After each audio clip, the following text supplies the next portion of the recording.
दोस्तों, भारत हमेशा से संतों की भूमि रहा है, जिसकी वजह से भारत को सोने की चिड़िया कहा जाता है। और यहाँ आध्यात्मिक ज्ञान को लेके लोग काफी सीरियस भी रहते हैं, जिसकी वजह से लोगों में धार्मिकता बनी रहती है।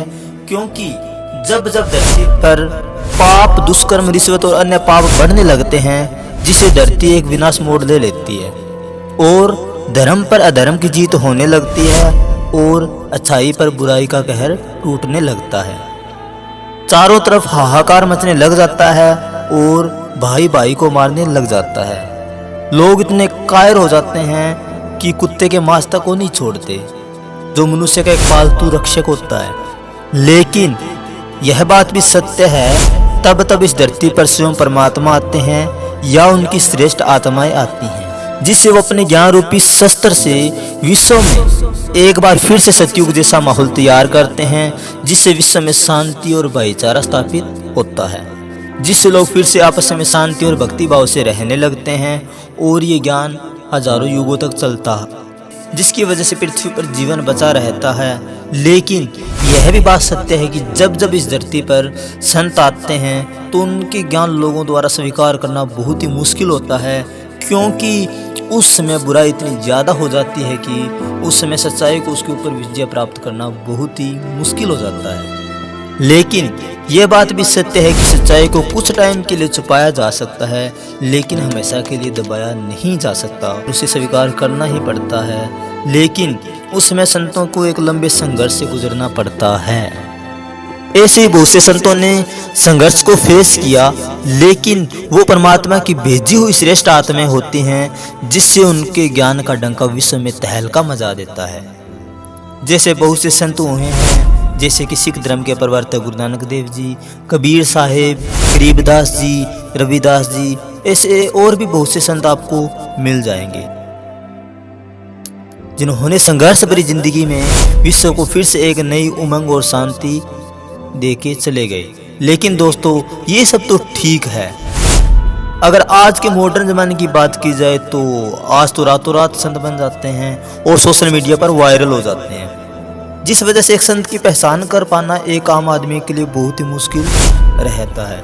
क्योंकि आज के समय में भले ही टेक्नोलॉजी ने बहुत ज़्यादा ग्रोथ कर ली हो, ये टेक्नोलॉजी इतनी ग्रोथ कर चुकी है कि पृथ्वी से चांद तक पहुंच चुके हैं, लेकिन दूसरी ओर अगर धार्मिकता की बात की जाए तो लोगों में धार्मिकता नाम की चीज़ नहीं देखने को मिलती, जिससे इस समय फिर से एक बार विनाश होता दिख रहा है। क्योंकि दोस्तों, यह बात सत्य है कि जहाँ साइंस खत्म होती है वहीं से आध्यात्मिक ज्ञान शुरू होता है। और इसीलिए तो आज हम इस उत्तर को सुलझाने की कोशिश करते हैं कि आखिर संत कौन है और पूर्ण संत की क्या पहचान है। क्योंकि संत तो आज हर कोई बन जाता है, जिनको शास्त्रों का कैख भी नहीं पता होता। लेकिन देखो, पूर्ण संत या सतगुरु मात्र एक देश में नहीं बल्कि पूरे विश्व में एक होता है। लेकिन यह समझना जरूरी है कि संसार में लाखों गुरु हैं जो अपने आप को पूर्ण संत होने का दावा करते हैं। लेकिन देखो, एक कहावत है, नीम हकीम खतराए जान, यानी थोड़ा अधूरा ज्ञान हमेशा खराब करता है। लोगों को थोड़ा बहुत ज्ञान होता है और वो अपने आप को संत मानने लगते हैं और धार्मिक गुरु बन जाते हैं और भगवान का फरिश्ता मानने लगते हैं। और आपने दोस्तों कभी अपने आप से सवाल किया कि आखिर सतगुरु कौन होता है, इसका क्या अर्थ होता है और पूर्ण संत का महत्व क्या होता है और हमें इनकी जरूरत क्यों पड़ती है? क्या वर्तमान में भी पूर्ण संत है? क्योंकि देखो, आज कबीर साहिब को तो सभी जानते हैं, तो वो गुरु को इस तरीके से एक्सप्लेन करते हैं, सात समंदर की मशी करूं, लेखनी करूं बने राय, धरती का कागज करूं, गुरु गुण लिखा ना जाए। मतलब कि गुरु की महत्वता को बताया है कि सात समुद्र की शाही बनाओ और सभी वृक्षों की कलम बनाओ और सारी धरती का पन्ना बनाओ, फिर सतगुरु के गुण लिखना शुरू करो। लेकिन फिर भी संत के गुण खत्म नहीं होते। दोस्तों, ये दोहा हमें सोचने पर मजबूर करता है एक संत की महत्वता के लिए। लेकिन आज हजारों फर्जी धर्मगुरुओं की भीड़ में कैसे पता चले कि सच्चा सतगुरु कौन है?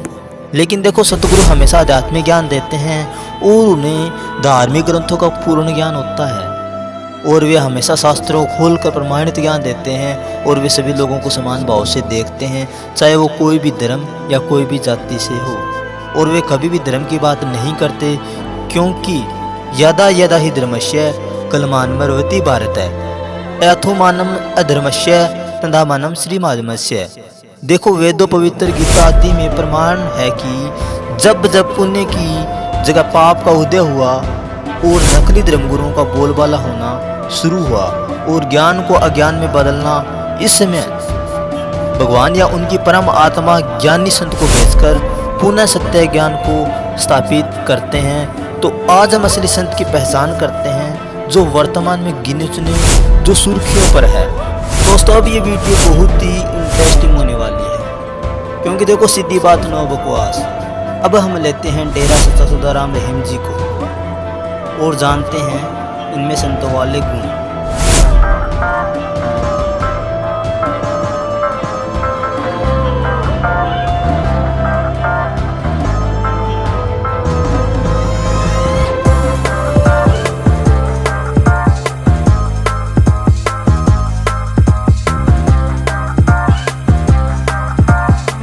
अब इनकी वीडियो क्लिप देखी गई और आपको भी दिखाई गई, तो ये क्लियर हो ही गया कि ये तो किसी भी एंगल से संत नहीं हो सकते। इनको देखकर तो लगता है कि ये तो बॉलीवुड के हीरो हैं, क्योंकि संत कभी भी जन्मदिन, ये नाचने गाने, ये पाखंड कभी नहीं करते। तो अब हम लेते हैं बापू आसाराम जी को।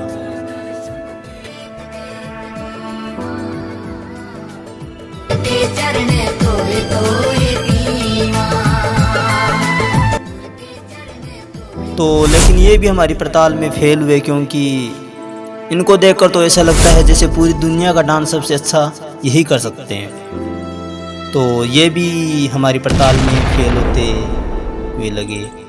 और अब हम लेते हैं जो काफ़ी ट्रेंडिंग में हैं और युवा भी हैं, जिनको बागेश्वर धाम सरकार के नाम से जाना जाता है। तो चलो दोस्तों देखते हैं इनके बारे में। कितने दिनों से जुड़े हैं? महीना हुआ होगा मेरे को, बाकी मेरे को आपसे बहुत ज्यादा। हाँ। सुमन जी एक ऐसे सनातनी हिंदू है, हमारे अंदर हिंदू का खून है, हम जब तक जिएंगे तब तक सनातनी। तो ये सब वीडियो क्लिप देखने के बाद तो दुख की बात है कि यह भी हमारी पड़ताल में फेल हुए। इनको देख के तो ऐसा लगता है कि बस जादू दिखाने का काम कर, ना कि शास्त्र दिखाने का। हालांकि संत की एक पहचान होती है शास्त्रों को दिखाना, लेकिन ये तो कभी शास्त्र को हाथ में नहीं लेते। अब हमारी पड़ताल में लास्ट एंड फाइनल संत हैं, जो काफ़ी ट्रेंडिंग में हैं और काफ़ी टाइम से चले आ रहे हैं और चल भी रहे हैं, जो संत रामपाल जी महाराज। तो चलो इनको समझने की कोशिश करते हैं। परमात्मा की दृष्टि में सभी आत्मा एक है। ये वर्ण और जाति और धर्म तुम बना बैठे, भगवान के दरबार में ना वर्ण है, ना जाति है, ना कोई धर्म है। अलग से धर्म नहीं है, एक ही धर्म है। मानो ये सदग्रंथ एज ए लैंप दास साथ रखता है कि मेरे से टकराने से पहले अपने सदग्रंथों न पढ़ लो। देख इसमें यो लिखा है। तो ये लालटेन का काम कर रहे थे, ताजम ऊपर उठ के सबने देखे अपने अपने चांदने में अपने अपने ग्रंथ।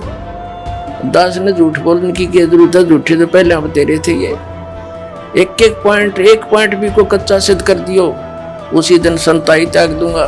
बात है। तो आखिर इनको देखकर इस निष्कर्ष पर पहुंच ही चुके हैं कि आखिर ये ही वो पूर्ण संत हैं जो शास्त्र प्रमाणित ज्ञान देते हैं और सभी सदग्रंथों का पूर्ण ज्ञान है।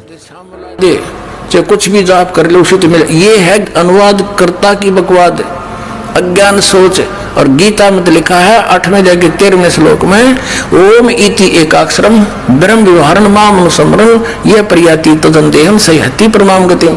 ओम इति एकाक्षरम ब्रह्म व्यवहारण माम अनुसमरण ये प्रयाति तदन्तेहम सयति परमाम गतिम। मुझ ब्रह्म का, माम ब्रह्म, मुझ ब्रह्म का केवल एक ओम, यह एक अक्षर है, नथिंग एल्स। हरे कृष्ण हरे राम, क्योंकि ये एक एक सदग्रंथ को बच्चों की तरह पढ़ा रहे हैं। और आज संत रामपाल जी महाराज जी वो मात्र संत हैं जो वर्तमान में देश ही नहीं पूरे विश्व में शांति और भाईचारा स्थापित कर रहे हैं। तो दोस्तों अब आपको भी होशियार होना होगा कि भारत में वो संत जन्म ले चुके हैं जिनकी हमें ज़रूरत है, जिससे हम उस धाम को प्राप्त कर सकते हैं जहां साधक जानने के बाद फिर इस संसार में लौट कर नहीं आता और वह अपने जन्म मरण से पीछा छुड़ा लेता है। बाकी दोस्तों ये वीडियो आपको कैसी लगी? बाकी ये वीडियो मेरा बनाने का मोटिव किसी भी जाति धर्म या किसी भी संत की निंदा करना नहीं, बल्कि उसको रियलिटी से प्रैक्टिकल देखना है। बाकी दोस्तों आप अपने कमेंट्स में ज़रूर बताएं कि वो पूर्ण संत कौन है।